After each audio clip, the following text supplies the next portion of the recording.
was like, wait, what the hell is that? That's a huge Ziploc bag. What? Wait, what is this? Is that blood? I'm not stupid. I've seen Investigation Discovery. I'm not touching this. Right. So she called 911. They went out, they found this big Ziploc bag, and the Ziploc bag it had like these shavings in it, and it had blood in it also. And so the cops took the Ziploc bag because they couldn't tell if it was like human blood, animal blood. They didn't know what it was. So they took the Ziploc bag back and they tested it. And as they're unpacking the Ziploc bag, they found that it had metal shavings in it, which was weird because Steven's father, the shop they worked in, it always had metal shavings around. So the bag had the metal shavings in it. It had blonde dog hair, which that family had a blonde dog, and they also had blood. But then the blood could have been from the dog. It could have been from an animal that somebody had accidentally killed or whatever. So they went ahead and tested it all, and it did turn out the blood was Tara's. So Oh, it's terrible. when that happened, they got a search warrant and went back to the house. They took Steven's driver's license and everything, so he can't leave. But they said, you're not under arrest or whatever. We're just here to look around or whatever. So while they were searching the house, so if you look on the TV cameras, like, cause the media was right outside his house, you see him, he was like, oh, I'm just going to walk the dog. They were saying he was in a flight risk and everything. So he's like, I'm going to just walk the dog. I'll be right back. So like, if you look at the newsreel, you'll see him come out of the house with the dog. And then the reporters are like trying to, come up with him like, oh, Stephen, what happened? Did you kill your wife? Did you not kill your wife? Are you innocent? Did they find her? Stephen, KLX News, please give us a report. Let us know what's happening. Did they find her? Is she okay? Stephen. And as that's happening, Stephen just walks like into the darkness with the dog. So that's what you see. Wow. So while that's happening, the cops are in his house, and one of the cops sees this huge container, which wasn't there the last time he was there. So it was like covered by this black, like a tarp or whatever. So he was like, what the hell is this? So he goes and he uncovers the tarp, and he was like, this wasn't here before. This whole setup wasn't here before. This is freaking weird. So he's like, hey, Johnson, bring the flashlight over here. Let me check this out or whatever. So Johnson comes over with the flashlight. They shine a flashlight on this. They're like, oh, okay. Let's go ahead and open this up. Be prepared for anything. It could just be Christmas decorations.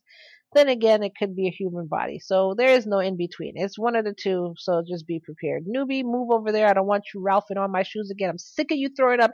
Every time you see a goddamn body, you really need to start doing some, I don't know, investigations on the internet or something so you can be cool with these bodies. Go over there. Okay. Everybody ready? Okay. Let's go ahead and open this up. You gotta All right. flashback again. Prepare yourself. And so they went ahead and opened it up. And in that plastic bin, they saw something. They saw there was a bag in there. They opened the bag and they saw some blood. And they were like, did he go hunting or something? Like, I don't understand what this is. They saw some flesh and they were like, oh, okay, this is okay. Then they saw this thing had on clothes. It had on a woman's bra and it had on an outfit. And then they realized this was a headless torso That's disgusting. that It's still so had the creepy. clothes on and it was And he took partially the time to frozen. dress it. Oh my god, no. So they saw this. No, he didn't take the time to dress it. He chopped this woman up while she still had her clothes on. He didn't take time to undress her. Oh That's what it gosh, was. got it. That's crazy. So, so they were like, they found this. They were like, who has eyes on Steven? Johnson, that was your one job. Where is Steven? And he was like, well, he said he was going to walk the dog and y'all said he wasn't a flight risk. So I came down here when you said, come here. So I came. They're like, oh my God, find Steven. Everybody find Steven. They started fanning up and nobody found Steven because what he did was he went to walk the dog and then he called a friend to come and pick him up. And then he went from there. So when the friend came and picked it up, he then went to the friend's house. Then he took his dog and went to his sister's house to drop the dog off with his sister. And he also got in his head that he was going to commit suicide because he knows now the jig is up. So he was like, well, he was going to go to his sister's house. He was going to get a gun, but the gun wasn't there. So he was like, well, I got to figure out a way. So he got a lot of drugs, like sleeping aids and stuff. And he got booze, and he took like one of the pills. I know he took 16 of them, and then he took even more of the other one, and then he was drinking alcohol, and then he was driving around. So as he was doing all of this, he called the attorney. But the funny thing is, and I forgot to mention, the attorney, this high-priced lawyer, had actually fired Steven as a client a little while before that. It's probably because he took a polygraph test and he didn't pass that he was lying his ass off. He probably failed the polygraph test. So as a high-priced or high-paid, well-known attorney, you're not going to take a case that's going to lose. So as soon as you find out it's a losing case, you drop the case. So he had dropped it, but he was still taking Steven's call. So while Steven was like high on drugs, alcohol and everything, he called his lawyer and he was screaming about how she was cheating on him and he didn't have anything to do with it, and everybody was making him out to look like the killer, and this is ridiculous and whatever. And the more he drank, like he kept calling his attorney back or whatever, and the more he drank, the more of the story came out. But in the meantime that this is happening, like a bunch of cops are searching for Tara's remains because they just found a headless torso in that bin, and it was frozen. So like it was probably out in the elements because at that point in time it was like really cold. Yeah. They, what, Ky, is so weird because Detroit is freezing. Just imagine you're only 10 minutes from Canada through the tunnel. It's like 10, 12 minutes. I've been there, I told you, at least a few times, my ex-boyfriend. But so here's the thing. You go through that tunnel and bam, you end up in Windsor. And then from there you can go to Quebec and Winnipeg and all that. But it's like so cold. Alaska is not that far away if you keep going.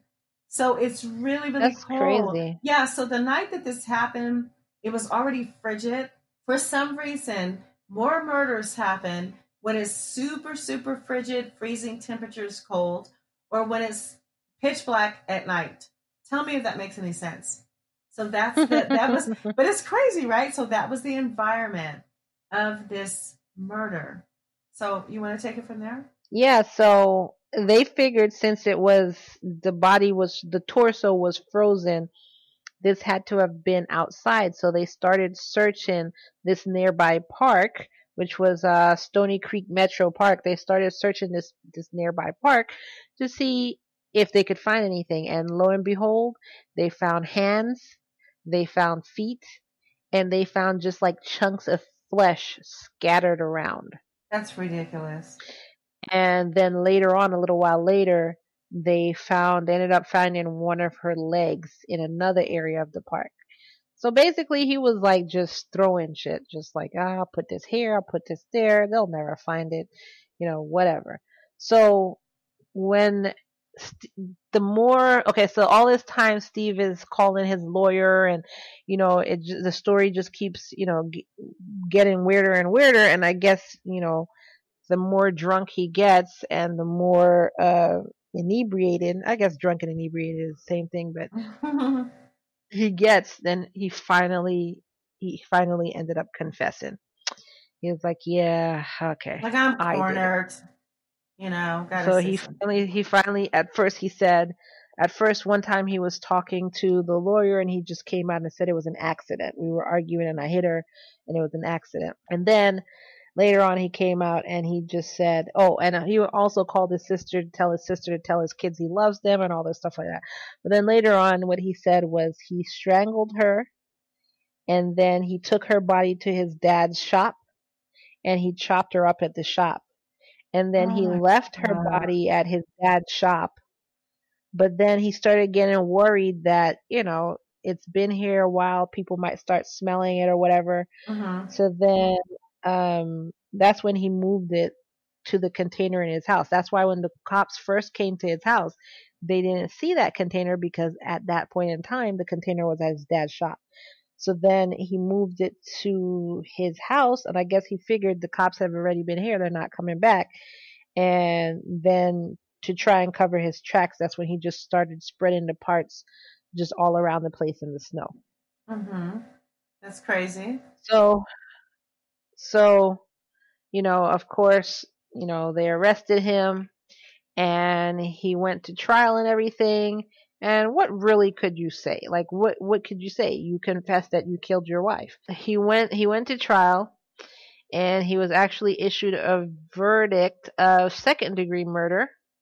And the judge sentenced him to 50 to 80 years in prison. Mm. And so then Fox News said that after all of this happened, the house was sold. The kids moved to Ohio. And basically the neighbors in that neighborhood are just trying to forget what happened. Right. The kids moved to Ohio because Tara's sister was given full custody of the kids and given full custody of Tara's estate and everything like that. So the kids moved to Ohio to be with her. Mm-hmm. And then at the same time, Tara sued Steven for wrongful death, which, shit, I'm all for it. However, people don't understand. How do you sue someone when you're dead? I'm confused. What did I miss? Tara's sister sued him. I thought you said Tara sued him for wrongful death. Tara's sister sued him for wrongful death. Okay. And then I was going to say, this is what people don't consider when they pull their selfish maneuvers, because him killing her was definitely a selfish act, because he's trying to act like she was cheating on him. There was no proof of this. And even if she was cheating on you, you're cheating on her too. Why are you killing her? But to be sued is no recourse, because you're just going to go to prison and rot. So how in the world are you going to pay them? How are you going to pay them? All he had to do was divorce her. No, I agree. Tell the judge that the kids are normally with him, so he wants full custody, but she has visitation rights, and then request spousal support because he doesn't have any income of his own. Spousal support and child support. That's it. That's all he had to do. No, but this is before the murder. Is that what you're saying? I'm saying that's all he had to do if his whole thing was he killed her because she was cheating. No, but it doesn't matter, because he's still going to go to prison for a long time regardless. So how is any of that going to hold up? Listen to me. What I'm saying is he's trying to smear her personality by saying that she cheated. However, if she was cheated, number one, you were cheating too. Like, if she was cheating, I'm not saying she was, but if she was, you were cheating too. With every freaking thing that walked around in a skirt, your ex-girlfriend, the au pair, everything. You were cheating too. She didn't come home and try and kill you. So what you should have done in the first place is, instead of killing her, citing the fact that you think she's screwing a boss or has a boyfriend or whatever cheated, you could have simply requested a divorce. Mm-hmm. And because you were home with the kids more than her, you could have told the judge that I want full custody of the kids because this is their norm, is living with me, and she can have visitation rights. Then I want spousal support because I've become accustomed to staying home with my kids because this is how we were. And then I want child support because on top of that, the children do need more money, I guess. Whatever. I just want her to pay because she's cheating on me. That's if she was cheating on you. That's the road he would have gone down. Yeah, I agree. He didn't have you as a lawyer, unfortunately. People don't think, Ky, because if he had thought for like 10 seconds, that would have been a brilliant plan. But he didn't do that. But at the same time, like you said, people don't think. So you have to think about, for every action, there's an equal reaction. What is it? An equal or opposite reaction or something like that. Mm-hmm. Basically, what happened was, so Tara's sister got the kids, so she moved to Ohio. Because this guy killed her sister, nobody in the family wants anything to do with Steven's side of the family. Now, that means the grandparents can't see their grandchild. That's ridiculous. And suppose that's their only grandchild. You don't know that. Exactly. But she kept the kid to herself and wouldn't let the grandfather see the kid. So Stephen's father